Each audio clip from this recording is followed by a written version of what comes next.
Mais voilà, nous allons commencer à remettre cette réunion entre les mains de Dieu. Amen. Merci Seigneur, je te remets cette réunion, ce moment entre tes mains. C'est toi qui diriges chaque chose. C'est toi qui vas mettre les paroles dans notre bouche. Merci Seigneur, parce que tu es fidèle au rendez-vous, Seigneur. Merci parce que tu es là présent. Merci pour ta fidélité, ton amour, Seigneur. Tu vas encore nous remplir. Comme nous sommes rentrés, nous n'allons pas sortir de la même manière, Seigneur. Merci pour le Saint-Esprit, Seigneur, qui est en nous, qui habite en nous. Je te remets ce moment privilégié. Je te remets la famille, Seigneur, du frère Patrick entre tes mains. Hermine, ses enfants, Lisa. Je te remets aussi Jessica, Seigneur, Roger et moi, Seigneur, entre tes mains. Que ta volonté soit faite, Seigneur, comme sur la terre, Seigneur. Amen. Que tout soit fait, Seigneur, selon tes désirs aujourd'hui, Seigneur. Nous te rendons gloire, Seigneur, aujourd'hui. Par le nom de Jésus-Christ. Amen. Amen. Amen.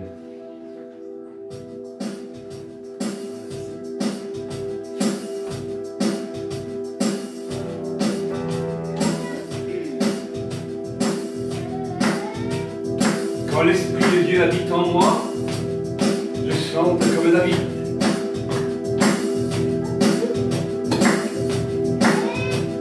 Quand l'Esprit de Dieu habite en moi, je chante comme David.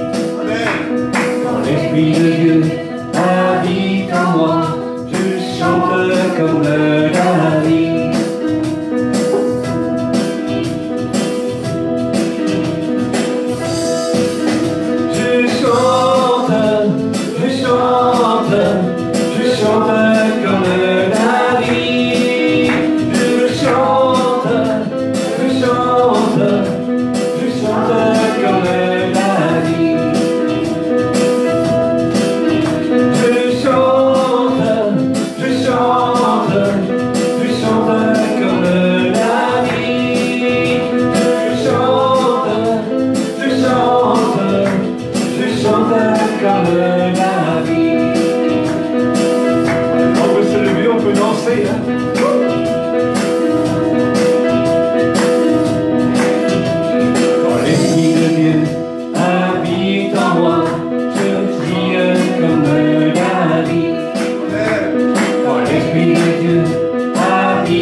l'Esprit de Dieu habite en moi, je prie comme David.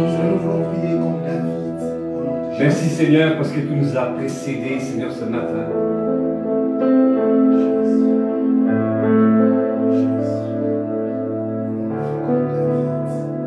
Amen. Prends toute la place de Jésus.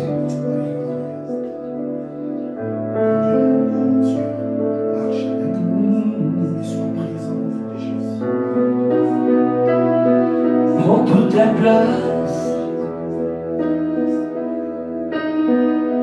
Prends toute la place.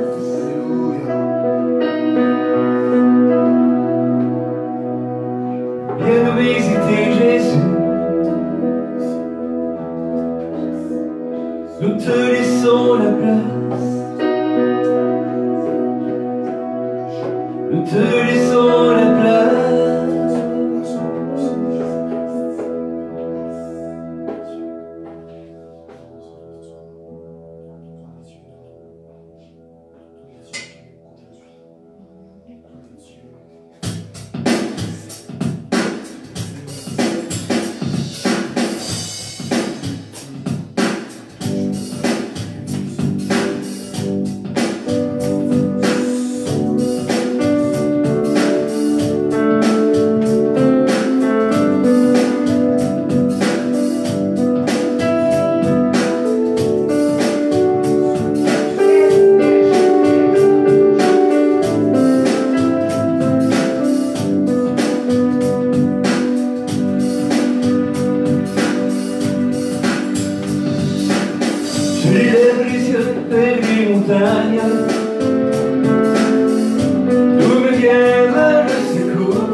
Viens Seigneur, viens.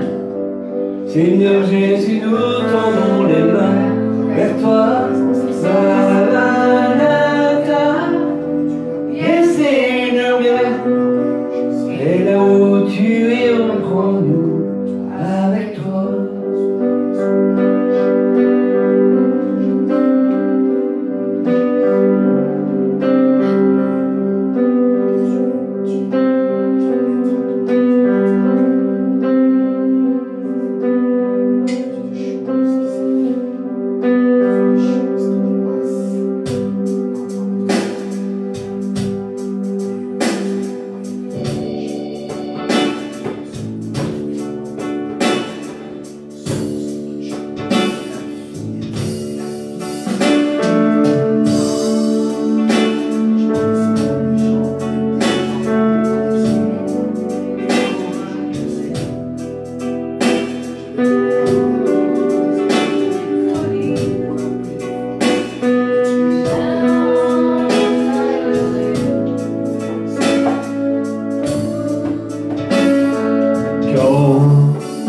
Les montagnes s'éloigneraient,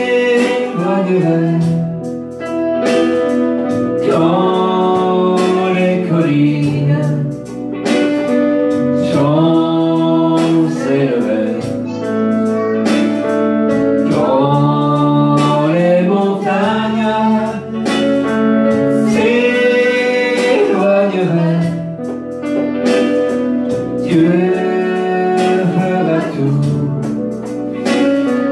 comme il promet. Mon amour, oui mon amour, il s'éloignera point de toi.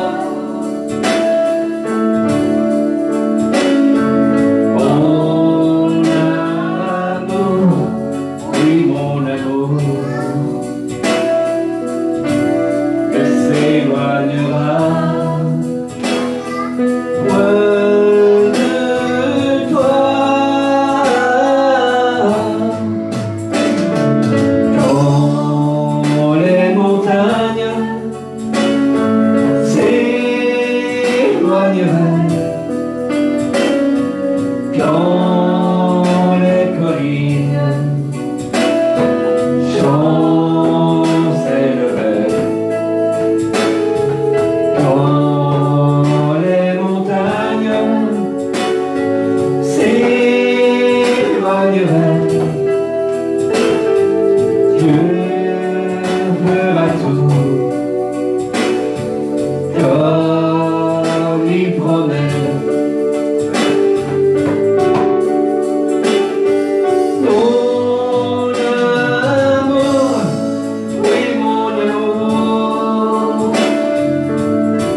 Ne s'éloignera point de toi. Mon amour,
s'éloignera.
Il va même souper avec toi.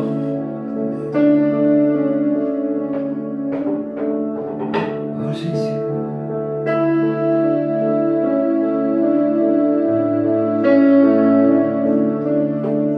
Merci Jésus.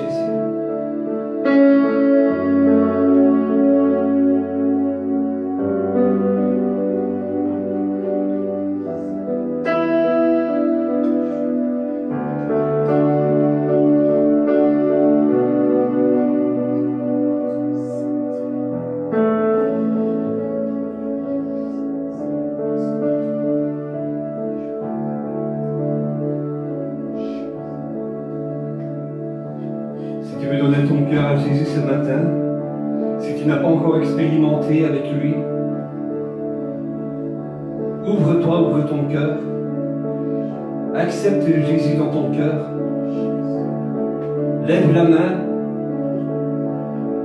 dis-lui Seigneur Jésus, je t'accepte dans mon cœur, je t'accepte comme mon sauveur ce matin.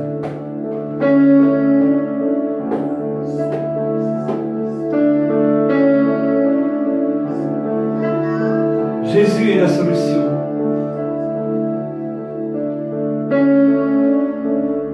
Crie à lui ce matin.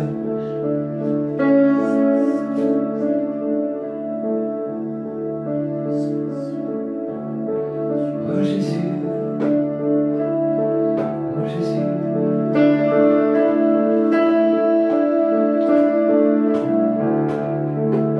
J'ai expérimenté son amour. Il m'a guéri de la dépression en 2013. Et depuis ce jour, je sais vraiment qu'il m'aime. Si tu veux expérimenter avec lui, cela vraiment son amour profond, c'est ce qu'il veut faire ce matin avec toi. Il t'aime. Jessica, Jésus t'aime. Amen.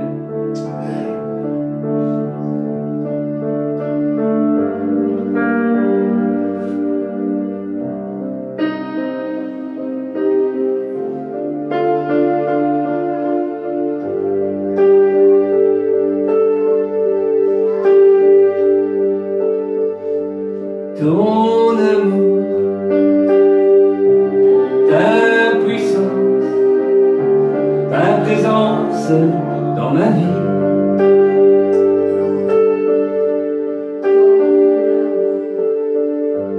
Ton amour, ta puissance,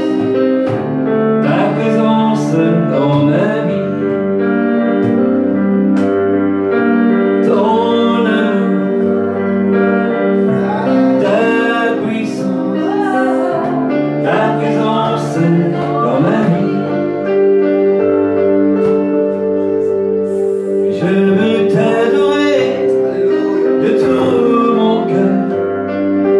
veux t'adorer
présence dans ma vie. Je désire ta présence dans ma vie. Je ne veux que toi. Je ne veux que toi, Jésus. Tu es la solution.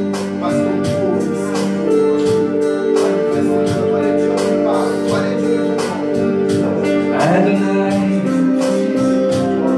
Adonai, Adonai, Yeshua. Adonai, Adonai, Adonai, Yeshua.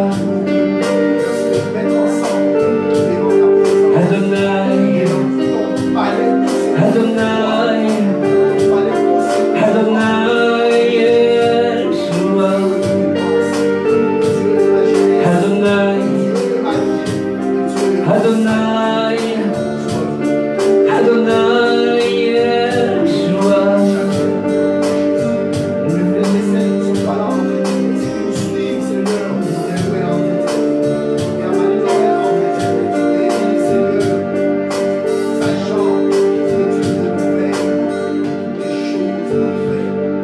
Adonai, Adonai, Adonai, Yeshua. Adonai,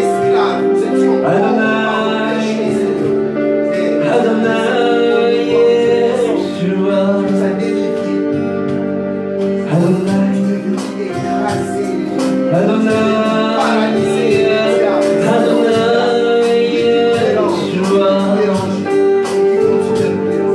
Adonai,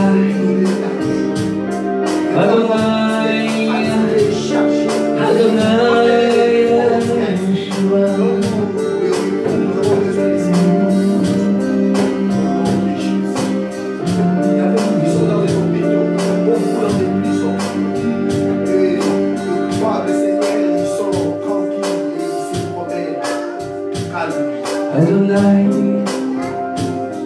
Adonai, Adonai, Adonai, Yeshua. Adonai, Adonai, Adonai, Yeshua.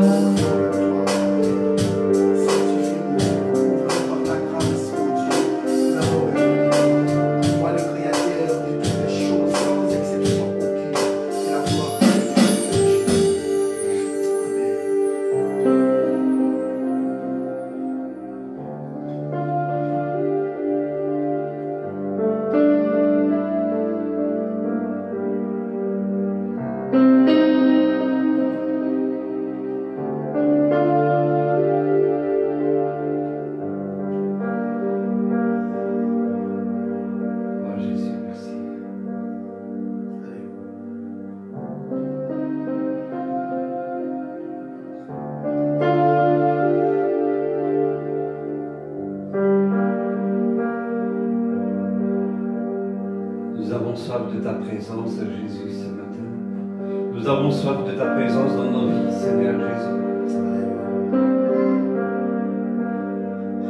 Nous avons soif de ta présence. Nous avons soif de ta présence. Nous avons soif de ta présence. Nous avons soif de ta présence. Nous avons soif de ta présence. Nous avons soif de ta présence. Nous avons soif de ta présence. Nous avons soif de ta présence.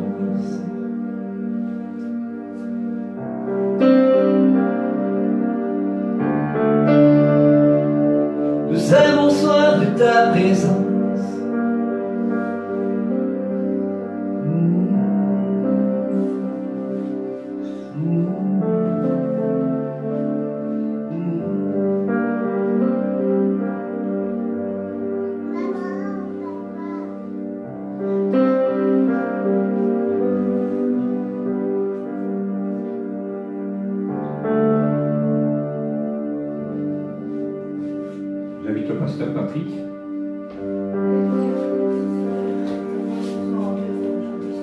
vous avez un témoignage.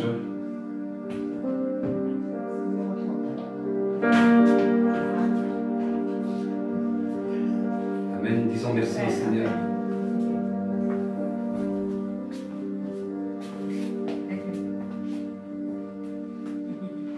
Amen. Amen. Waouh.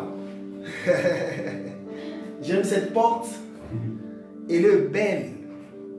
On entre KO et on sort OK. OK. Amen. Amen. Eh bien, c'est une journée extraordinaire. Et vous le saurez pourquoi cette journée est spéciale. Spéciale pour nous, spéciale pour les anges. Amen. Et spéciale pour Dieu, notre Dieu, Jésus-Christ le Créateur. La Bible me dit ceci, il y a de la joie au ciel. Amen. Quand une âme, quand un pécheur, quand une personne donne sa vie à Jésus-Christ. C'est pourquoi j'aimerais que vous nous donnez vraiment vos deux oreilles aujourd'hui. Après l'exhortation de notre sœur, nous allons prier. Même pour vous qui nous suivez de loin, nous allons prier pour vous. Amen. Si vous n'avez pas encore reçu Jésus-Christ dans vos vies, voici l'occasion. Alléluia. Dieu continue à nous faire voir des grandes choses. Mais avant cette exhortation, nous allons prier et laisser la place au pasteur Roger qui introduira la personne qui va exhorter ce matin. Amen. Amen. Alors nous allons prier. Amen. Seigneur, je te rends grâce. Je te loue. Amen. Oh Dieu. La Bible me dit ceci. Dans l'air murmure, je les ai envoyé ma parole, afin que les guérisse. Guéris-nous, oh Dieu. Nous avons soif de toi. Nous avons besoin de toi. Nous avons besoin de ta présence. Amen, amen. Ta présence. Quand tu es là, Seigneur, tout est OK. La maladie, elle fuit. Le problème prend la fuite. Tu es le Dieu qui n'a pas de concurrent. Je persiste et je signe. Seigneur, fais-nous voir ta gloire au nom puissant de Jésus-Christ. Amen. Amen.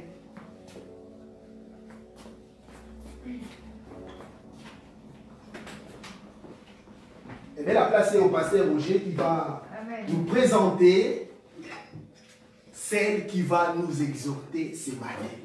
Alors là, on devra tourner après pour Lisa. Tu te mettras comme ça. Ah, viens avec ton matériel.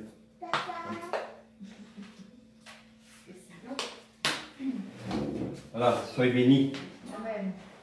Il y a un temps pour tout, il y a un temps pour adorer, mais un temps aussi pour recevoir la parole de Dieu.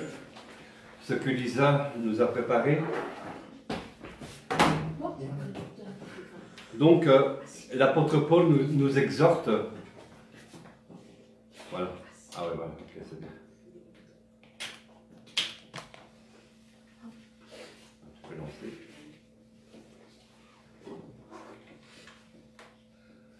L'apôtre Paul nous exhorte dans 1 Corinthiens chapitre 14, verset 26. Il invite l'Église à être des participants et non des acteurs. Amen. Si quelqu'un reçoit une exhortation, si quelqu'un a un cantique, si quelqu'un a une prophétie, eh bien, bien sûr que tout soit fait dans l'ordre. Donc tout le monde ne doit pas prendre la parole en même temps, mais qu'il s'exprime. L'apôtre Paul invite chacun, invite les croyants dans l'assemblée à être des acteurs et non des participants. Amen. Et ici, à la maison d'adoration, le tabernacle, c'est ce que nous voulons faire comme modèle. Nous voulons prendre ce modèle-là. Si quelqu'un a le don, a le don d'exhorter, si quelqu'un a le don de prophétie, si quelqu'un a le don dans le chant ou que sais-je, eh bien, il a le droit de s'exprimer. Amen. Amen. Et alors, Lisa nous a dit il y a 3 semaines d'ici qu'elle avait un sujet à cœur. Alléluia. Et donc, eh bien voilà, c'est pour ça que nous lui laissons la place. Et vous savez, c'est un miracle que Lisa se trouve devant les caméras aujourd'hui. Hein. Alléluia. Hein, vous l'avez déjà vu quelques fois, mais avant, elle se serait mis un bandeau sur la tête pour essayer de cacher au maximum son visage. Mais je crois qu'elle s'est affranchie. Jésus l'a affranchie.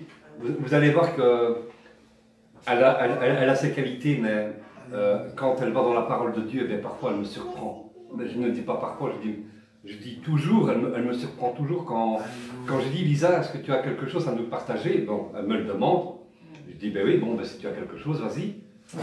Et donc, ben, elle me surprend. Et parfois elle va. Par exemple, il y avait quelque chose une fois que j'avais oublié. Vous savez qu'un des noms de Dieu, son nom, c'est jaloux. Ah ouais. Ouais. Un Dieu jaloux. Bon, moi j'ai peut-être passé en lisant l'Exode il y a quelques années, et donc je ne retrouvais plus ce verset-là, je m'en souvenais plus. Elle m'a rappelé ça. Dieu. Après, ce n'est pas acquis, évidemment, il faut chercher. Dieu était donc éternel.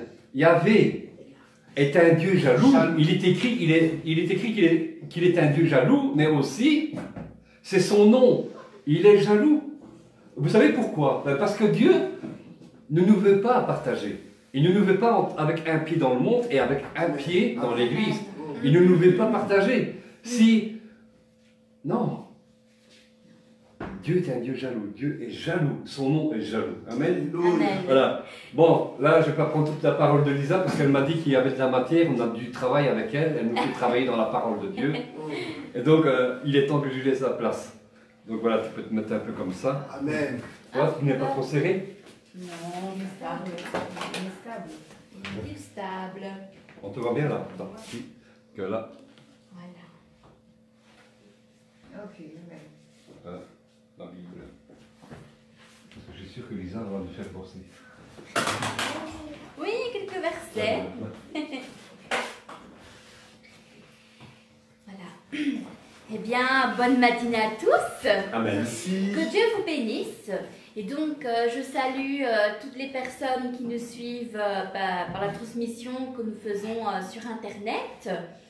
C'est vraiment un miracle que Dieu ait mis la technologie dans notre vie, afin que ceux qui ne puissent pas être présents physiquement puissent quand même suivre la parole de Dieu.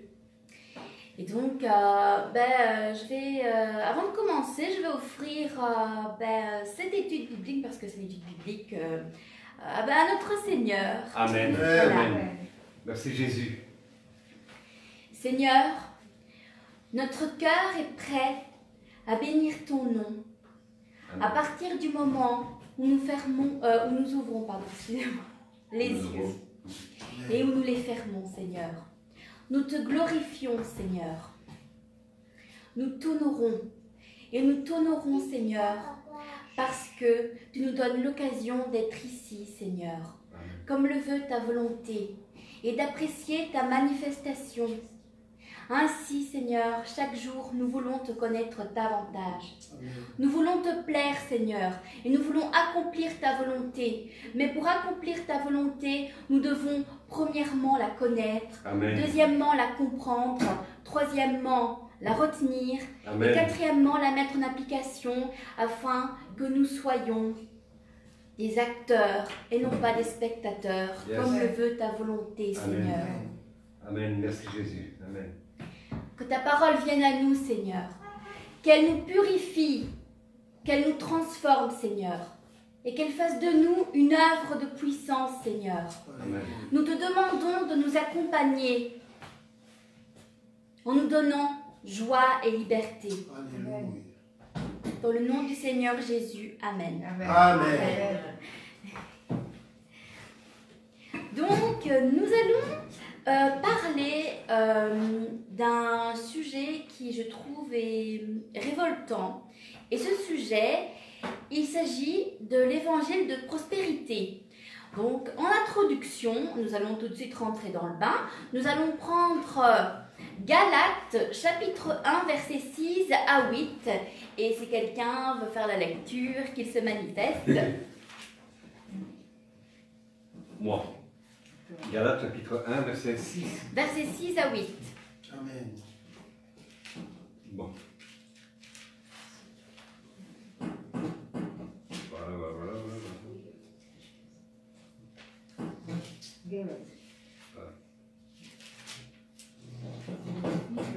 Je lis au nom de Jésus-Christ. À Ouais, 8. vas-y. Oui, vas-y. Je m'étonne que vous vous détourniez si promptement de celui qui vous a appelé par la grâce de Christ pour passer à un autre évangile. Non, pas qu'il y ait un autre évangile, mais il y a des gens qui vous troublent et qui veulent altérer l'évangile de Christ. Mais si nous-mêmes, si un ange du ciel annonçait un évangile s'écartant de celui que nous avons prêché, qu'il soit maudit. Voilà. Amen. Moi, dans ma version à moi, pour mieux comprendre, dans le verset 7, Oui. donc toi tu as le mot altéré, mais il y a des gens qui vous troublent et qui veulent déformer Oui. l'évangile Oui. de Christ. Oui, c'est la même chose. Altérer, c'est la même chose. Ouais, mais pour ceux qui, moi je ne comprends pas bien le sens du mot altéré, c'est pour ça. Ah ben, altérer, c'est vraiment déformer. C'est vraiment ouais, ça. Hein. C'est changer. vraiment... Ouais, voilà, exactement. Voilà. Les églises d'aujourd'hui sont envahies par une évangile différente. Amen. Et cet évangile est rapidement devenu populaire. La vérité est qu'il n'y a pas d'autre évangile. Mais il y en a qui ont perverti l'église de Jésus-Christ, exploitant la superstition humaine, Ouais. l'ambition et la cupidité. Pourquoi? Eh bien pour le profit, tout simplement. Et donc, ici, je fais référence à toutes ces personnes qui s'enrichissent les poches, évidemment. Oh mon Dieu. Voilà. Et donc, ceci, ça s'appelle l'évangile de la prospérité. Donc, voilà, l'évangile de la prospérité est amené par des prédicateurs qui disent qu'il faut donner toujours plus pour recevoir plus. Et donc, la nouvelle philosophie qu'ont introduite ces prédicateurs dans les églises, exploitant les émotions manipulées à la superstition, l'avidité et l'autosuggestion, a permis à certaines personnes sans scrupules qui ont apporté tant de discrédit, un véritable évangile de Jésus-Christ, de s'enrichir tout simplement. Donc maintenant, nous voyons que ces gens-là, il y en a plein qui ont de belles maisons, qui ont de belles voitures. Voilà. Pour moi, ce n'est pas normal. Et donc, du coup, j'ai fait des recherches à ce sujet que j'ai expliqué parce que certains utilisent vraiment des versets à leur avantage, sauf que moi, je pense qu'il faut quand même remettre ces versets dans le contexte dans lequel ils sont réellement. Et donc, c'est pour ça que je fais ça, pour ne pas... si des personnes écoutent ce message, qu'elles ne se fassent pas berner, parce qu'ils sont très convaincants quand même, ces personnes-là. Ouais, très. Bien avant que le mouvement religieux ne devienne une forme dominante au sein de l'Église chrétienne, Phineas Quimby, voilà, je vais dire, le père de la nouvelle pensée, avait popularisé l'idée que la maladie et la souffrance avaient leur origine ultime dans la mauvaise façon de penser. Donc, qui est Phineas Quimby pour ceux qui ne connaissent pas? Eh bien, c'était un maître charlatan spirituel. C'est positif. Voilà, exactement. Il était américain. Il était philosophe, magnétiseur, promoteur du mesmérisme, guérisseur et inventeur. Et donc, cet homme-là, il résidait à Belfast. En Irlande. Voilà, exactement. Et il était largement reconnu que le travail de Quimby a conduit au mouvement de la nouvelle pensée. dont sont issus tant de fraudeurs et de charlatans qui ont mis des vies en danger, comme Rhonda Byrne, excusez-moi, je ne sais pas Rhonda, enfin, je ne sais pas la prononciation, mais voilà. Et cet homme-là, il a donné un faux sentiment de sécurité à Kim Tin-Kam. Et Kim Tin-Kam, c'était une femme atteinte du cancer qui a cru à toute la folie de Byrne et a fini par mourir pour avoir suivi des courants pseudo-scientifiques. Quimby souffrait de tuberculose dans sa jeunesse et son médecin, il lui a prescrit des calmants. Au lieu de guérir sa maladie, donc la chlorure de mercure, donc c'est ce qu'il prenait, a commencé à pourrir ses dents. Alors Quimby, qu'est-ce qu'il a commencé à faire? Il a commencé à expérimenter avec ses propres idées pour guérir. Donc c'est-à-dire qu'il a découvert qu'une émotion intense, comme par exemple galoper sur son cheval, du moment qu'il faisait quelque chose qui lui procurait vraiment une explosion d'émotions, soulageait sa douleur pendant de courtes périodes de temps. Et donc, du coup, il a commencé à s'intéresser à la capacité de l'esprit à affecter le corps. Donc, on ne sait pas très bien comment il a trouvé son remède ultime, mais c'est par ses propres moyens et non par les médicaments du médecin. Donc là maintenant nous sommes en 1836, à ce moment-là il y a Charles Poyen, un hypnotiseur français qui arrive là où vit Quimby et qui offre des conférences sur le mesmérisme. Et donc Quimby, lui, il devient très curieux à ce sujet, donc il va commencer à s'y intéresser. Et donc, en 1838, Quimby a assisté à l'une des conférences de Charles Poyen, Poyen, je ne sais pas comment ça se prononce, et a immédiatement commencé à l'harceler avec des questions sur la nature du magnétisme animal et ses pouvoirs. Et Poyen a admis qu'avec une bonne formation, n'importe qui pouvait devenir un expert en hypnose. Donc Quimby, il abandonne son travail d'horloger, parce qu'il était horloger, et suit la tournée de Poyen en Nouvelle-Angleterre pendant 2 ans. Et donc, il a suivi de 1838 à 1840, jusqu'à ce qu'il devienne habile à appliquer lui-même l'hypnose de Franz Mesmer. Donc c'est pour ça qu'on dit que c'est le mesmérisme, parce que ça vient de Frank Mesmer. Donc, plus tard, Quimby rencontra un homme du nom de Lucius Burkmark. Je ne sais pas comment ça se prononce, mais voilà. Un jeune homme qui était sans éducation et qui était particulièrement sensible à l'hypnose. Donc Quimby et Lucius, ils font connaissance et donc ils commencent leur propre voyage, pratiquant des démonstrations hypnotiques devant une foule nombreuse. Il y avait énormément de gens. Quand Quimby et Lucius ont cessé de voyager ensemble, Quimby a commencé à prétendre qu'il pouvait guérir les gens de maladies que les médecins ne pouvaient guérir. Voilà, c'était l'homme miraculeux.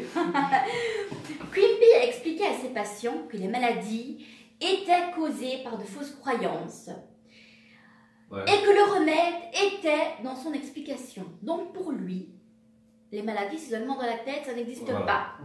Et c'est pas vrai, ça n'existe pas. Et donc, Mary Baker Eddy, fondatrice de la science chrétienne, a parfois été citée comme ayant utilisé Quimby comme inspiration pour sa théologie. Et donc, qui était Mary Baker Eddy? Eh bien, c'était une patiente de Quimby et elle partageait son point de vue selon lequel la maladie a ses racines dans une cause mentale. Donc, pour ces gens-là, ce sont des maladies mentales. Excusez-moi. Donc voilà, les disciples de Quimby soutenaient que l'homme pouvait créer sa propre réalité grâce au pouvoir de la pensée positive. Il en est de même pour ceux de la science chrétienne. qui dit que nous tombons malades parce que notre corps est habitué à tomber malade. Voilà, que la maladie, c'est une tradition, voilà, en gros, dans la vie d'une personne. Et que nous devons apprendre à penser et à croire que la maladie ne nous appartient pas, qu'elle n'existe pas. Bref, les disciples de Quimby, eux, ils veulent rompre le cycle de la maladie. Donc ils disent que la maladie, ça n'existe pas. On ne doit alors, être malade. Voilà, alors que c'est totalement faux. Alors que c'est totalement faux, parce que quand on lit le livre de Genèse, eh bien, quand Adam et Ève ont péché, ben, l'une des conséquences de leur péché était la maladie. Amen. Rien que ça, c'est complètement faux, ça ne va pas dans le sens de ce que dit la Bible. Les praticiens de la métaphysique enseignent depuis longtemps à leurs adeptes à visualiser la santé et la richesse, puis à réaffirmer les mêmes concepts avec leurs lèvres, pour que les images immatérielles puissent être transformées en réalité. L'un des exposants de l'évangile de la prospérité, résume ce concept comme mentionner et revendiquer-le, qui est le principe de la foi, dans la foi, mais pas de la foi en Dieu. Mais ça, je vais l'expliquer. Et donc, du coup, je vous invite à prendre Marc, chapitre 11, verset 22, et 1 Jean, chapitre 5, verset 14. Marc, chapitre 11, verset 22. Voilà. Et 1 Jean, verset... Ouais. Ah non, ça va, c'est bon, ça s'est remis. Jean 14. Oui. 1 Jean, chapitre 5, verset 14. Et alors, Marc, chapitre 11, verset 22. Ah, je vais lire. D'abord Marc. Oui, d'abord Marc. 11, chapitre, verset 22. 22. Je lis au nom de Jésus-Christ. Voilà. Amen. Amen. Verset 22. Jésus leur dit alors, ayez foi en Dieu. Voilà. Amen. Amen. Moi aussi, je lis au nom de Jésus. 1 Jean, chapitre 5, verset 14. Oui. Nous avons auprès de lui cette assurance que si nous demandons quelque chose selon sa volonté, il nous écoute. Voilà. Amen. Amen.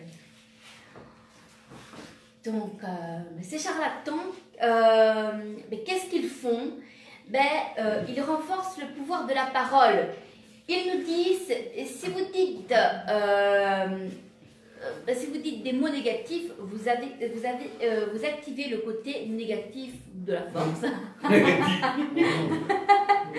Et si vous dites des mots de foi, vous activez le côté positif. Et donc, ils veulent nous faire croire que tout ce qui arrive est le résultat direct de nos paroles. Ils disent, les paroles sont les vases spirituels et la force de la foi est libérée par les paroles. Pour donner plus de crédibilité à leurs mensonges, ils soulignent que Dieu, avec la puissance de sa parole, a fait les cieux et la terre. Ce qui signifie que la puissance n'est pas en Dieu, mais dans la parole. Ouais, la parole est créatrice. La formule qu'ils maintiennent est « dites-le, faites-le, recevez-le et dites-le ». En outre, ils savent que c'est le principe cultivé par toutes les sorcières, les sorciers, les clairvoyants, les mentalistes, les devins, etc. Mais ils justifient cette pratique en disant que répétant inlassablement une phrase, donc par exemple, si je répète inlassablement, je sais pas moi, il me faut de l'argent, il me faut de l'argent, il me faut de l'argent, il me faut de l'argent, il me faut de l'argent, si je le répète tout le temps, ça va finir par se réaliser. Donc il faut vraiment insister, c'est ce qu'ils disent, il faut vraiment insister, ça va finir par se réaliser. Et que du coup, que voilà, qu'il y a des miracles qui se réalisent. Mais si Satan peut faire des miracles, pourquoi ceux qui appartiennent à l'église de Jésus-Christ ne seraient-ils pas capables de faire beaucoup plus? Les croyants ne peuvent pas employer ces méthodes antichrétiennes parce que les voies du Seigneur sont très différentes de celles de Satan. Et le Seigneur les condamne fermement dans la Bible. De plus, ces apostats veulent séduire les imprudents avec la même déception que Satan a présentée à Ève, que nous serons des dieux. Et ils soutiennent plus hardiment que nous sommes des dieux. Bah oui, parce que si jamais ta parole à toi, elle se réalise, tu es un dieu, tu dis tout ce que tu veux, hop, ça y est, tu es un dieu, tu as les pouvoirs d'un dieu quasiment. Ils enseignent que Adam était une copie exacte de Dieu et pouvait voler dans l'espace et aller sur la lune. Voilà, c'est ce qu'ils disent. J'en avais. Ben voilà, donc la première personne qui a été sur la lune, ce n'est pas... C'est Armstrong qui a marché. Voilà, exactement, ce n'est pas lui.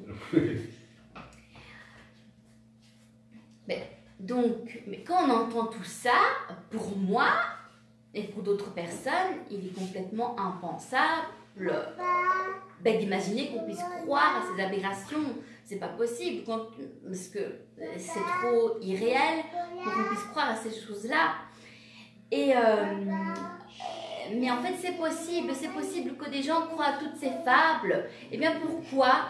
Parce que dans 2 Thessaloniciens, chapitre 2, versets 1 à 12, chapitre 2, versets 1 à 12, ouais, de 2 Thessaloniciens. 2 Thessaloniciens. Oui, chapitre 2, versets 1 à 12. Donc c'est vraiment un grand chapitre. Verset combien? Chapitre 2, versets 1 à 12. Donc c'est vraiment un grand chapitre. Donc pour ceux qui veulent reprendre, celui qui veut lire une partie, l'autre une deuxième partie. Voilà, comme c'est vraiment très grand. Chapitre 2, versets de 1 à 12, c'est ça? Oui. Il y a eu parmi le peuple de faux prophètes, et il y en aura de même parmi vous, de faux docteurs, qui introduiront des sectes pernicieuses et qui, reniant le maître qui les a rachetés, attireront sur eux une ruine soudaine. Plusieurs les suivront dans leur dissolution, et la voie de la vérité sera calomniée à cause d'eux. Par cupidité, trafiqueront de vous au moyen de paroles trompeuses, eux que menace depuis longtemps la condamnation et dont la ruine ne sommeille point. Voilà. Ah, là, pourquoi À 12. Ouais. Donc, tu as quel verset? 3. Car si Dieu n'a pas épargné les anges qui ont péché, mais s'il les a précipités dans les abîmes des ténèbres, elle les réserve pour le jugement. S'il n'a pas épargné l'ancien monde, mais s'il a sauvé...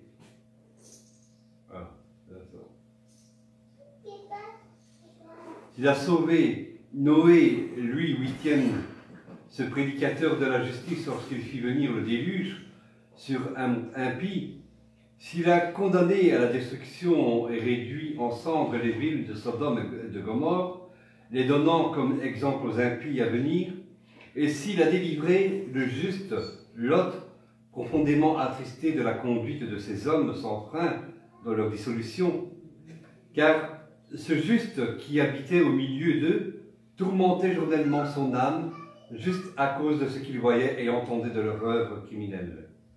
Le Seigneur sait délivrer de l'épreuve les hommes pieux et réserver les injustes pour être punis au jour du jugement.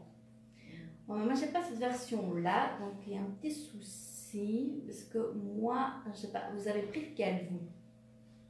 Ah, ben... Thessaloniciens. Ah, ouais, ben, tu as pris 2 Pierre, toi. Ben oui, voilà, Hein? c'est pas ça, moi j'ai dit 2 Thessaloniciens. 2, ben... Moi, je un, vais deux, pas je vais lire, lire. mais... En ce qui concerne, le retour de notre Seigneur Jésus-Christ, Voilà, là, voilà. et notre rassemblement auprès de lui, nous vous le demandons, frères et sœurs, ne vous laissez pas facilement ébranler dans votre bon sens, ni troubler par une révélation, par une parole ou par une lettre qui semblerait venir de nous, comme si le jour du Seigneur était déjà là. Que personne ne vous trompe d'aucune manière. En effet, il faut que l'apostasie arrive d'abord et qu'apparaisse l'homme de péché, le fils de la perdition, l'adversaire qui s'élève contre tout ce qu'on appelle Dieu ou qu'on adore. Il va jusqu'à s'asseoir comme Dieu dans le temple de Dieu en se proclamant lui-même Dieu. Ne vous rappelez-vous pas que je vous ai dit, que je vous disais cela lorsque j'étais encore chez vous? Et maintenant, vous savez ce qui le retient, afin qu'il n'apparaisse que lorsque le moment sera venu pour lui. En effet, le mystère de l'impiété agit déjà, il faut seulement que celui qui le retient encore ait disparu. Alors apparaîtra un impie que le Seigneur Jésus détruira par le souffle de sa bouche et qu'il anéantira par la manifestation de son retour. La venue de cet impie se fera par la puissance de Satan, avec toutes sortes de miracles, de signes et de prodiges mensongers, et avec toutes les séductions de l'injustice pour ceux qui périssent parce qu'ils n'ont pas accueilli l'amour de la vérité pour être sauvés. C'est pourquoi Dieu leur envoie une puissance d'égarement pour qu'ils croient au mensonge, afin que tous ceux qui n'ont pas cru à la vérité, mais qui ont pris plaisir à l'injustice, soient condamnés. Voilà, mais pourquoi nous voyons une multitude de gens courir après des faux prophètes? Ils sont égarés par le mensonge. Voilà pourquoi Dieu leur envoie une puissance d'égarement pour qu'ils croient au mensonge.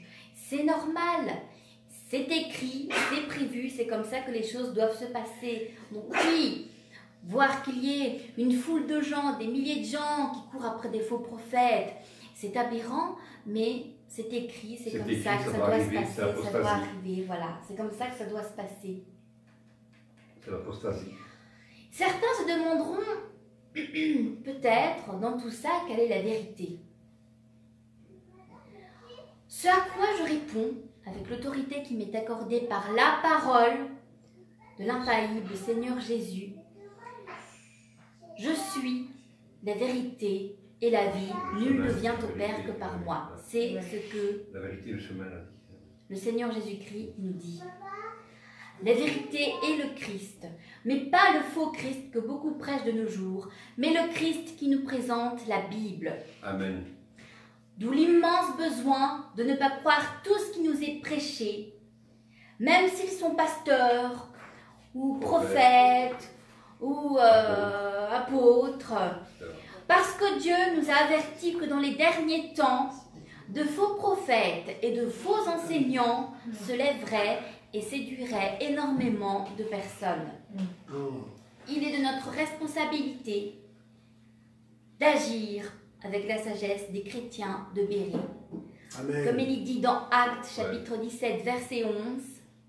Ils scrutaient chaque jour les Écritures, Ouais. afin de vérifier si ce qu'on leur enseignait était juste, était en accord avec la parole de Dieu. Voilà, exactement. Bravo. Wow. Il est de notre devoir de chercher la Bible par nous-mêmes, afin de nous assurer que ce que l'on nous dit est conforme à la parole de Dieu. La Bible se termine par un avertissement très solennel. Si quelqu'un ajoute des choses, Un iota. Dieu fera venir sur lui les fléaux qui sont écrits dans ce livre. Amen. Et si quelqu'un enlève les paroles du livre de cette prophétie, Dieu enlèvera sa part du livre, de sa vie. Amen. Dieu nous dit aussi en 2 Timothée chapitre 4, verset 4, 2 Timothée, chapitre Oui. 4. verset 4, bon, cette fois-ci ne te trompe pas, Qu'est-ce que j'ai fait 2 Timothée, comme il a dit. Chapitre 4, verset 4.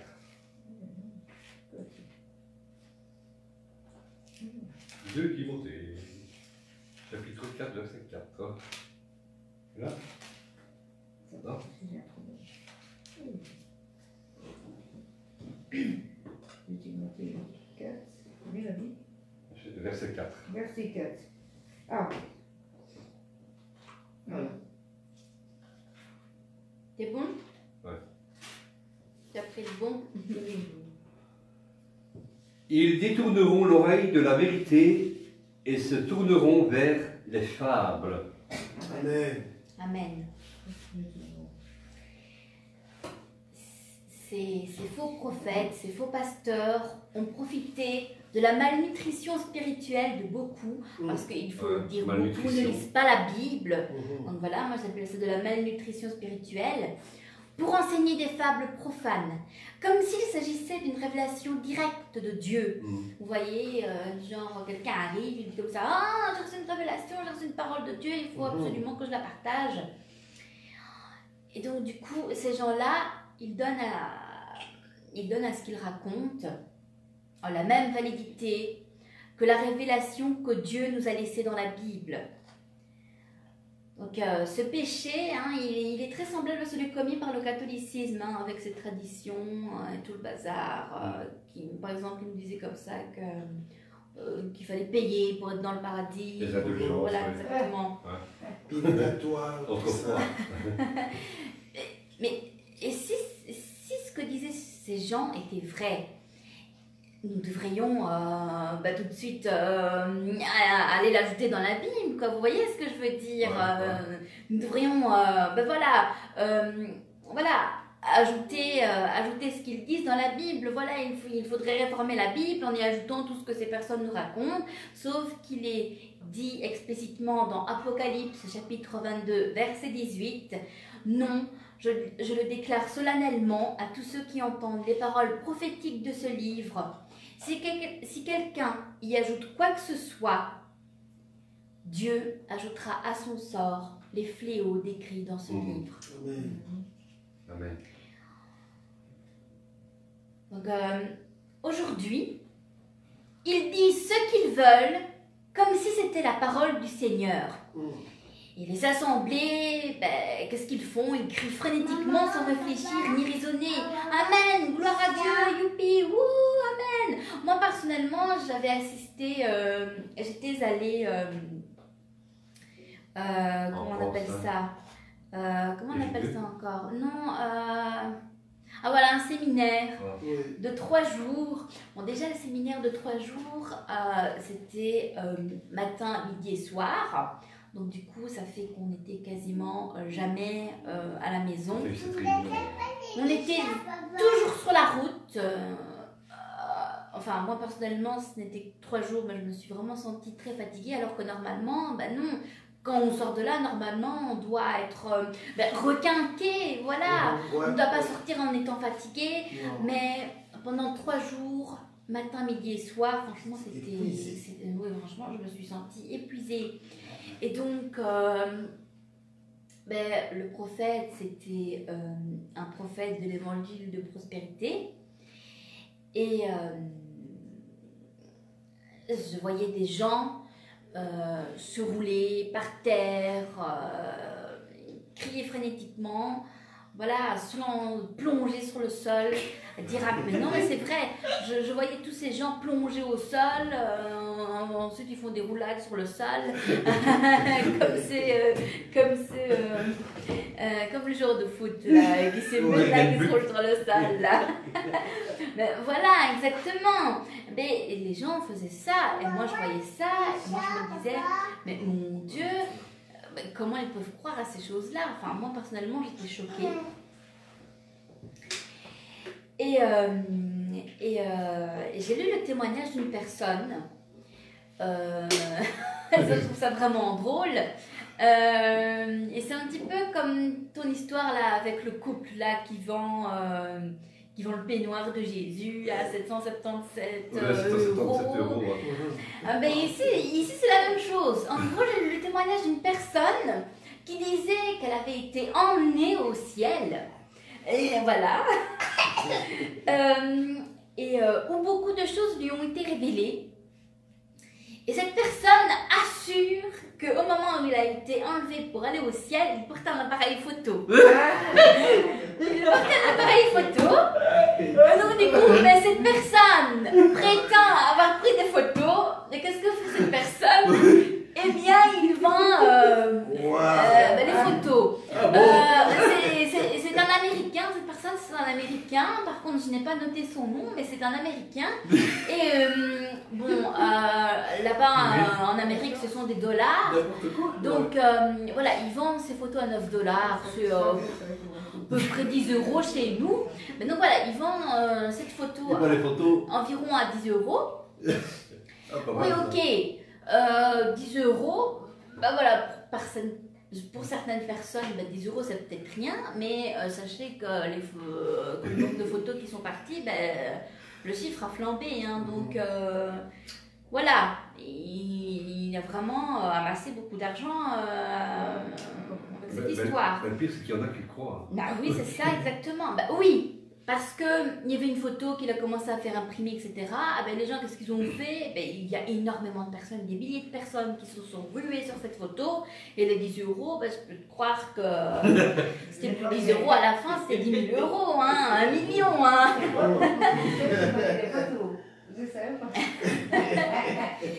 Tous ces partisans de l'évangile de la prospérité ont accumulé des richesses en vidant les poches de ceux qui veulent entendre de telles folies, parce que ce sont des folies, ce n'est pas la vérité, ce sont des fables, ce sont des mensonges.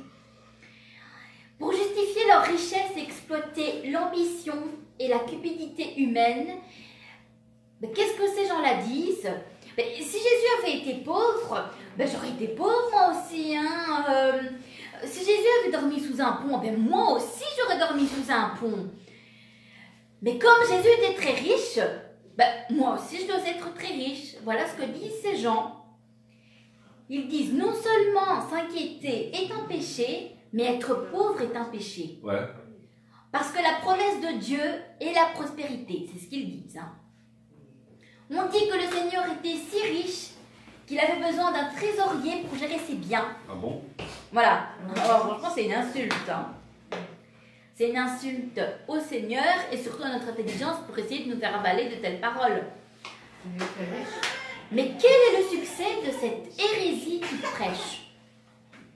Seulement dans la superstition, l'ignorance de la parole du Seigneur et la cupidité humaine. Dénaturant ce qui est dit dans Marc, chapitre 10, verset 30. Vas-y papa, lis parce que nous allons utiliser ce verset. Marc 10, verset 30. Oui. Il n'est pas fait qu'il est occupé.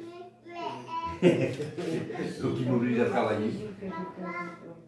10, verset 30. Oui. Je lis au nom de Jésus-Christ. Oui. Tu lis toi? Oui. Ah, vas-y. Je lis au nom de Jésus-Christ. Chapitre 10, verset 30, ne te trompe pas. Me reçoit au centuple, présentement dans ce siècle-ci, des maisons, des frères, des sœurs, des mères, des enfants et des terres, avec des persécutions et dans le siècle à venir la vie éternelle. Voilà, donc ces gens-là, qu'est-ce qu'ils font?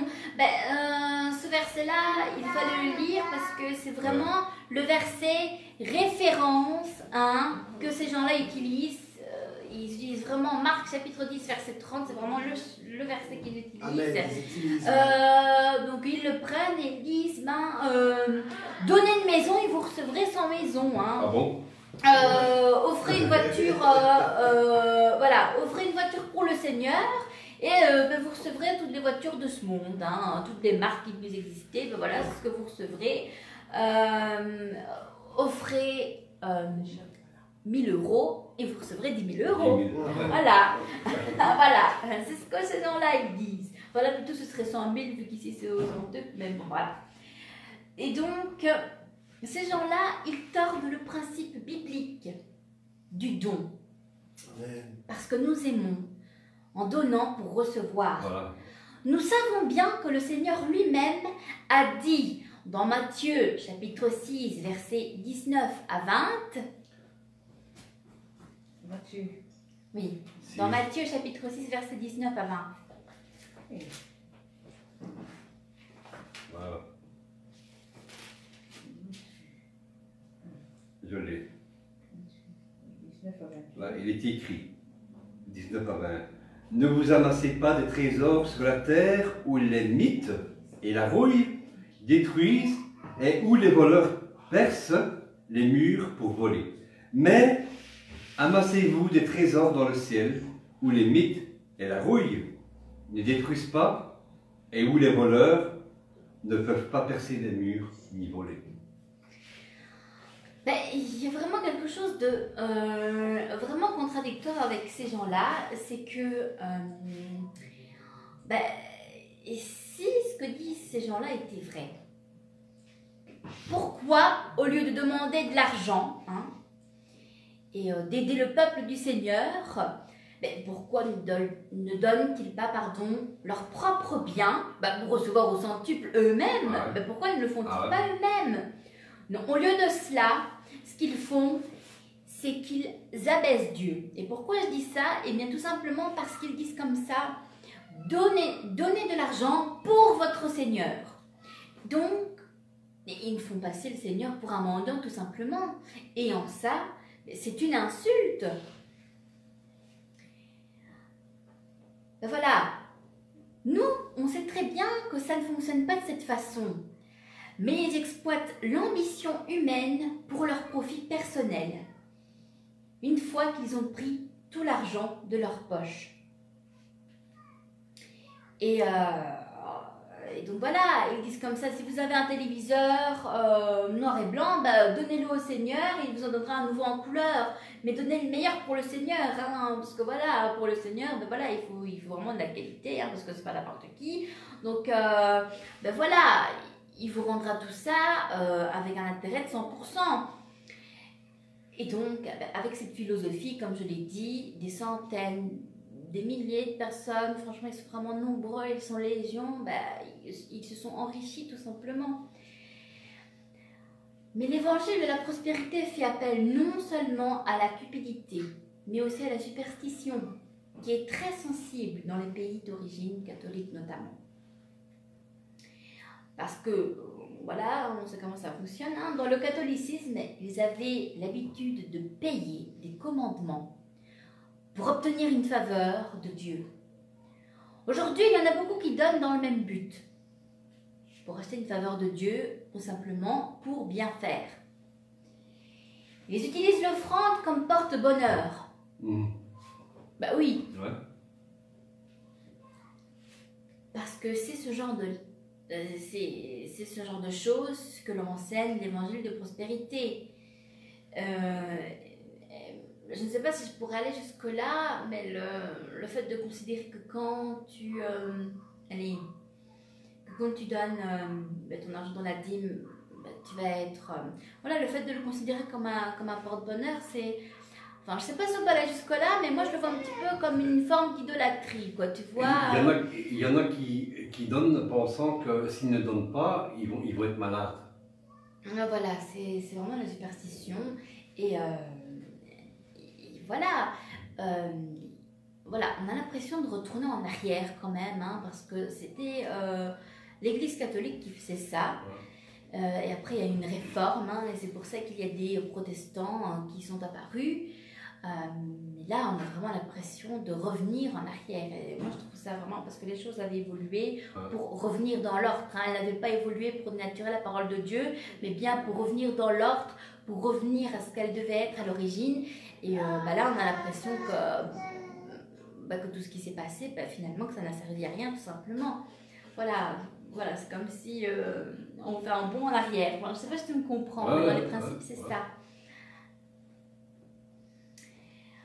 Donc, s'ils donnent, si des croyants donnent, ils feront bien. Mais s'ils ne donnent pas, ils seront punis par Dieu. Attention, ils vont être châtiés. Et donc, du coup, c'est vos enseignants intimident les croyants avec des histoires qu'ils inventent totalement. Parce que ce n'est pas vrai. Donc, j'ai aussi un autre témoignage. Donc, c'était un prédicateur. Et il disait comme ça qu'il y avait un frère qui ne voulait pas payer la dîme. Et un jour, il était assis dans sa maison, dans son canapé. Et un jour, la maison de ce frère-là prend en feu. Mais qu'est-ce qu'il dit, ce prédicateur? Il lui dit, écoute, si ta maison a brûlé, parce que tu n'as pas payé ta dîme, Dieu t'a puni. Bah, oui, mais c'est comme ça que ça fonctionne, c'est ce que les gens font. En raison de l'ignorance biblique qu'ils ont soumise au peuple de Dieu, ils peuvent exploiter la superstition et manipuler la congrégation à volonté. Parce que c'est ça. Tant qu'il y a énormément de personnes qui ne se plongeront pas eux-mêmes dans la parole de Dieu, ben, et c'est le cas, il y a énormément de personnes qui n'ouvrent même pas leur Bible, ça continuera. Nombreux sont ceux qui croient que s'ils donnent généreusement, ils réussiront. Mais s'ils ne le font pas, ils s'exposent à un malheur. Ils croient comme Simon le magicien qu'ils peuvent acheter la faveur de Dieu. Et il y a aussi un nouveau concept qui est arrivé dans les églises, hein, ça on le connaît bien, c'est le concept payer par carte. Donc maintenant, si vous n'avez plus d'argent, enfin si vous n'avez pas d'argent liquide sur vous, ben, ces gens-là, qu'est-ce qu'ils font? Ben, ils ont l'appareil pour payer au banque contact. Voilà jusqu'où ça va. Et le pire, c'est qu'il y a des personnes qui sont en dette à cause de ça. Voilà, dans notre entourage, il y avait un couple qui s'est endetté et du coup, ils avaient du gros problèmes financiers avec leur maison. Voilà. On va là-bas, on va là-bas. Non, mais ce que je veux dire, c'est que voilà, normalement, on participe aux assemblées pour en ressortir grandi, pas pour en sortir endetté, pas pour en ressortir malheureux, parce que bon, quand tu es dans les dettes, tu n'es pas heureux, tu vas pas me dire que tu es heureux quand tu es plein de dettes. C'est pas possible, ça. Et donc, comme la conception de Dieu à ces gens-là est pauvre et minuscule, voilà, ils voient le Seigneur comme un mendiant, carrément, hein, en disant comme ça, il faut donner de l'argent pour le Seigneur, attention, c'est pour lui, hein, c'est pas pour nous, c'est pour lui, hein. Voilà, leur conception de Dieu est pauvre et minuscule. Le Dieu de la Bible n'est pas un mendiant. Il est le créateur et le propriétaire de l'univers entier. Il possède tout. Mais donc il n'a pas besoin d'argent, il possède déjà tout. Il n'a besoin de rien. Il n'a absolument besoin de rien de nous. Il nous accorde simplement le privilège de donner quelque chose de ce qu'il nous a béni dans sa miséricorde. Et nous donnerons librement, par amour, tout ce que nous proposons dans notre cœur. Donc ça, c'est 2 Corinthiens chapitre 9, verset 7 qui le dit. Que chacun donne ce qu'il aura décidé en son cœur, sans regret ni contrainte, car Dieu aime celui qui donne avec joie. Amen. Si vous donnez de l'argent et vous savez que vous allez être endetté par derrière, vous allez être inquiété, donc du coup, c'est pas ce que dit ce verset-là. Ce verset-là dit qu'il aime celui qui donne avec joie. Voilà, tout à fait. Pas celui qui donne avec inquiétude, qui se dit oh, mais bon, je vais donner ça, mais bon, après, voilà, exactement. Après, bon, j'espère, oh là là, peut-être que voilà. Mais non, c'est pas dans cet esprit-là qu'il faut donner de l'argent. Ou autre chose, hein. Le vrai croyant ne s'attend pas à être puni ici sur terre, mais pour la joie de pouvoir participer aux affaires de notre Père Céleste. Toutes ces fausses doctrines doivent être recouvertes d'une nuance biblique afin de tromper le peuple de Dieu. Ainsi, Satan a prétendu tromper le Seigneur Jésus lui-même en utilisant quelques passages isolés. Donc, comme je l'ai dit, le passage préféré de ces séducteurs est dans Marc.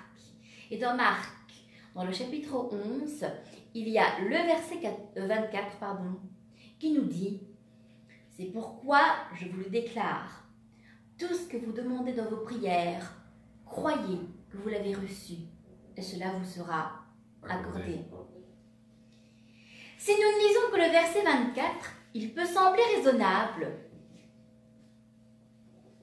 que ce que ces arnaqueurs disent est vrai. Quand on prend seulement que ce verset-là. Quand ils nous disent ça, on peut se dire, oui, en fait, c'est vrai, ils n'ont pas tort. Dans le fond, ils n'ont pas tort, en fait. Mais le même verset en question commence par « c'est pourquoi ». Et ceci est indivisiblement lié à ce qu'il a dit auparavant dans le chapitre 11. Et l'enseignement du Seigneur sur la prière de la foi commence au verset 22 qui dit « Jésus répondit, ayez la foi en Dieu ». C'est le début et la fin d'une prière de foi. La foi en Dieu, pas la foi en notre propre foi. Parce que la nuance, elle est là. Quand ces gens-là vous disent comme ça, ben écoutez, il faut que vous donniez, et si vous donnez, ben vous allez recevoir au centuple. Ben, à partir de ce moment-là, ben, ce n'est pas la foi en Dieu qui intervient, mais c'est la foi en notre propre foi, en fait. Et c'est là que c'est incorrect. Le Dieu de la Bible n'est pas comme le génie de la lampe d'Aladin, hein, qui est à notre service. Il n'est pas comme ça. Il est le Seigneur et nous sommes ses serviteurs. Dans 1 Jean chapitre 5 verset 14, il est dit, tu veux lire papa? 1 Jean chapitre 5 verset 14.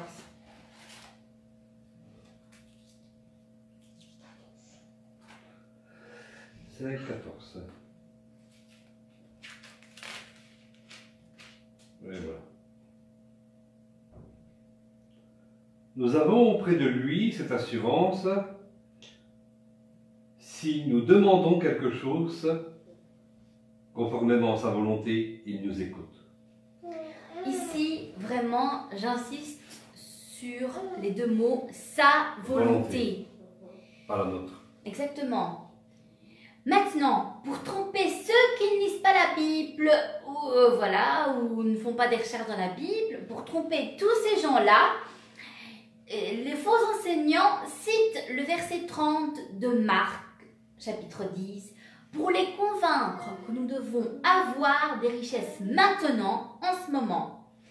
Mais on va analyser tout le passage et la vérité sautera aux yeux, hein. Donc Marc chapitre 10 verset 30, on l'a lu tout à l'heure, il est dit, il recevra 100 fois plus dès à présent des maisons, des frères, des sœurs, des mères, des enfants, des terres, avec des persécutions et dans le monde à venir, la vie éternelle.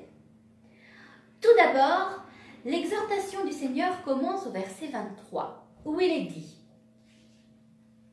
donc je lis du verset 23 jusqu'au verset 25, Jésus parcourut du regard le cercle de ses disciples. Puis, il leur dit qu'il est difficile à ceux qui ont des richesses d'entrer dans le royaume de Dieu. Cette parole les surprit, mais Jésus insista. Oui, mes enfants, qu'il est difficile d'entrer dans le royaume de Dieu. Il est plus facile à un chameau de passer par le trou d'une aiguille qu'à un riche d'entrer dans le royaume de Dieu. Donc, ce serait une contradiction flagrante que de commencer l'annonce, de commencer ce message en disant que les richesses sont un grand obstacle à l'entrée au ciel et de promettre ensuite que Dieu va nous donner des richesses si nous donnons abondamment. Ça n'a aucun sens. Il dit comme ça que voilà, il dit comme ça qu'il est vraiment très difficile d'entrer dans le royaume de Dieu quand on a beaucoup de richesses. Et ces gens-là, ensuite, ils arrivent avec leur gros sabot, ils disent comme ça, donnez abondamment, et Dieu vous donnera abondamment aussi. Mais ça n'a aucun sens. C'est totalement contradictoire. Tu comprends ce que je veux dire? Mais voilà. Ça n'aurait aucun sens pour le Seigneur de nous donner un lest aussi lourd et après de nous l'enlever quand nous entrons dans le royaume de Dieu. Ça n'a aucun sens, absolument aucun. Dieu a clairement enseigné que nous ne devons pas amasser pour nous-mêmes des trésors ici sur terre. Il le dit dans Matthieu chapitre 6 verset 19. Comment pourrait-il nous promettre une formule magique pour nous enrichir ici sur terre, comme le soutiennent les tenants de l'évangile de la prospérité? Ça n'a aucun sens. S'il a dit, en Marc chapitre 10, verset 23, que la richesse présente un obstacle, il ne pourrait pas offrir de nous rendre plus riches ici sur terre. Ce serait une contradiction. Quelle est donc la bonne interprétation de Marc chapitre 10, verset 30 pour ne pas être en conflit avec le reste de la Bible? Donc, je t'invite à prendre Marc chapitre 10 et là de lire le verset 29 à 30. Donc on va lire les deux versets combinés, donc verset 9 à 30. Marc 10, 9, 30. Oui. Ah.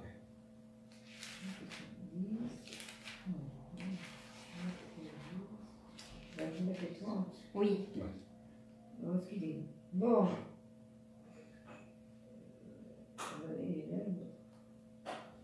29, 30. Oui.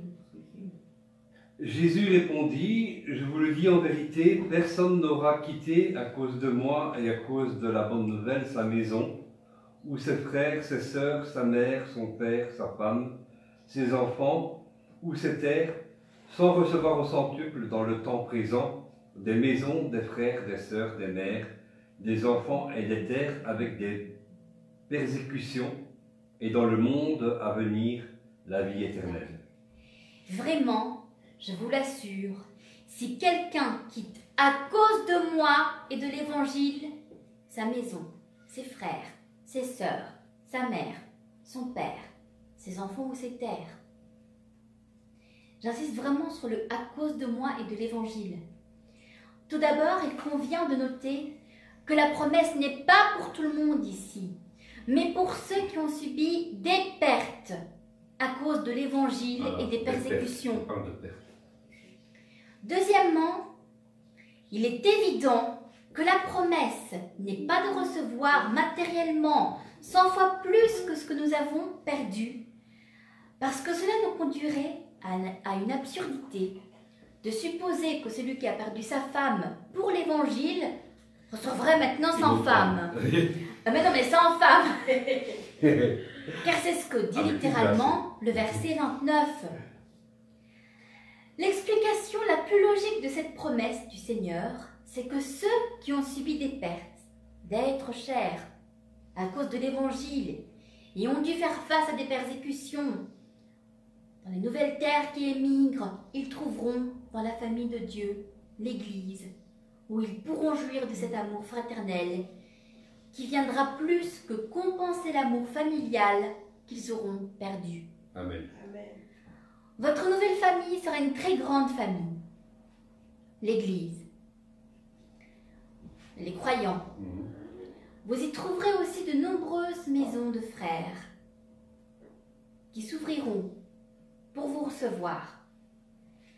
Mais cela ne signifie pas qu'ils vous donneront 100 maisons avec des titres de propriété, mais qu'ils seront tous disponibles pour vous recevoir avec l'amour d'une mère, d'un père, d'un frère.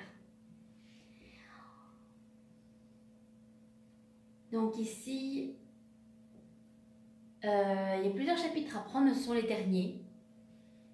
Donc il y a d'abord Matthieu chapitre 19, versets 28 à 30. Celui-là tu vas le lire et le reste je vais les lire. Ouais, Matthieu Chapitre 19, versets 28 à 30. 28, 30, ah ouais. Oui. Ouais, il est très connu. Vas-y, fais de tête alors, papa.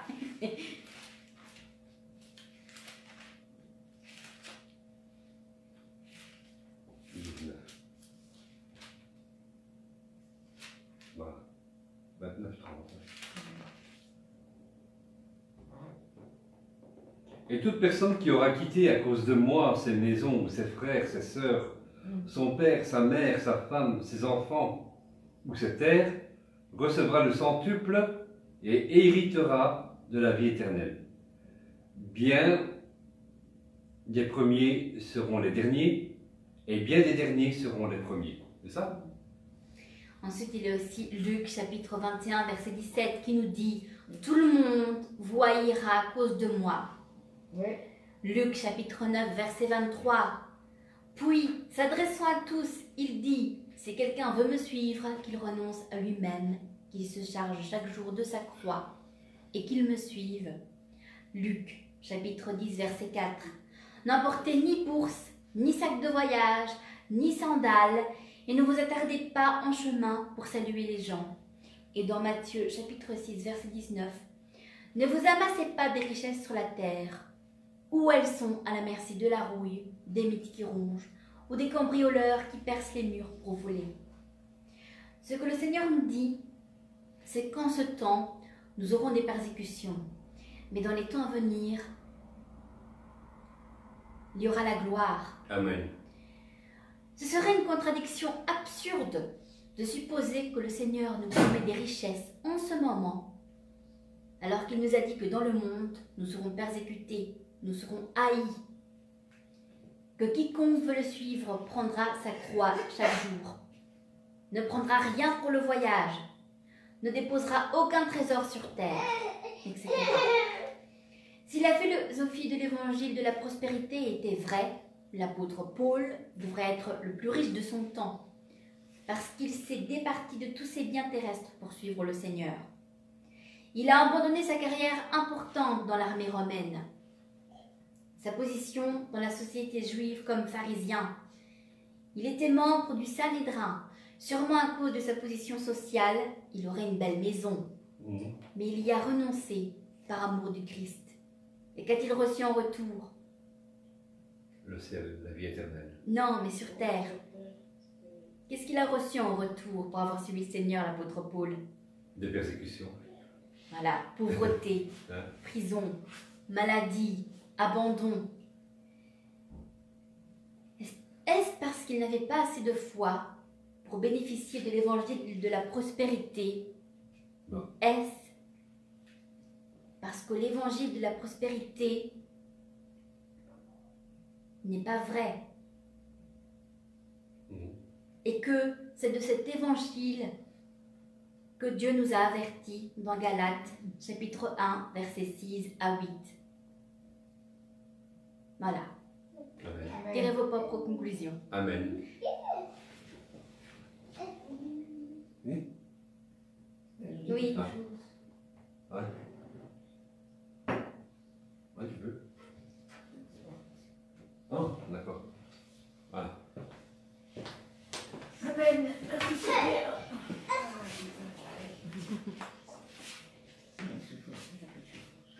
Ah, merci Lisa, excellent, excellent. Encore comme d'habitude, hein, n'est-ce pas? Excellent, excellent message. Moi, je pensais, voilà, ironiquement, tu vois, Marie-Noël, si tu nous suis,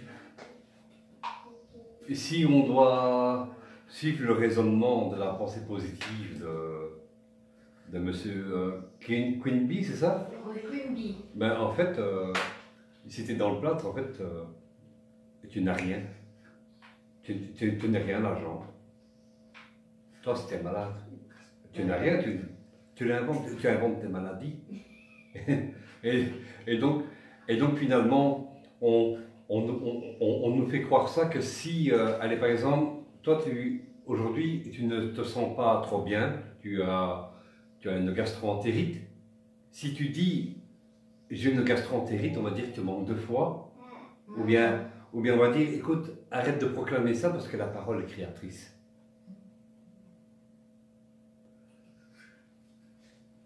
Quand on vous dit la parole est créatrice, vous avez le droit de demander une chose. Là-bas dans le ciel, il y a des banques où il y a des billets de banque, et il n'a qu'à demander et Dieu va faire tomber les billets de banque du ciel. Donc, vous n'avez qu'à prier, ça va descendre du ciel. Vous n'avez pas d'effort à faire vous-même, vous n'avez qu'à prier et les billets de banque vont descendre du ciel. Si vous avez besoin d'un organe, hein, Marie-Noël, tu devrais peut-être demander à Dieu qu'il change ta jambe, hein, parce que bon, on va avoir tout le temps ces problèmes-là de tendinite dans la jambe. Si tu as un problème, tu n'as qu'à demander un organe. Il y a des banques d'organes dans le ciel, mais alors on vous dit que vous ne les recevez pas parce que vous ne les demandez pas. Parce que si vous dites, si vous dites que vous n'êtes pas bien, si vous dites que vous êtes malade, ça arrive la maladie. Si vous dites que vous êtes malade, alors votre parole est créatrice. C'est ce qu'on vous dit. Donc faites attention, ayez du discernement, lisez la parole de Dieu. Je ne suis pas contre les prophètes, mais moi je vous dis, si vous voulez entendre Dieu vous parler, Dieu parle encore pour ceux qui en doutent, parce que si ce n'était pas vrai, alors pourquoi lisez-vous la parole de Dieu? Parce que Dieu nous parle au travers de sa parole, la Bible. Amen. Ayez une relation avec Dieu. Ayez du discernement. Amen. Amen. Voilà. Nous allons nous arrêter ici. Que Dieu vous bénisse. Si vous avez à cœur de venir nous rejoindre ici à la maison d'adoration, le Tabernacle, toutes les infos sont sur notre site web, letabernacle.be. Vous aurez l'adresse. Et si vous avez à cœur un jour de venir nous rejoindre, c'est le samedi matin, de 10h30 à 12h, jusqu'au temps que ça se termine. Voilà. Que Dieu vous bénisse dans vos cultes respectifs. Demain, Shabbat Shalom à tous. Que Dieu vous garde. Amen. Amen. Shabbat Shalom.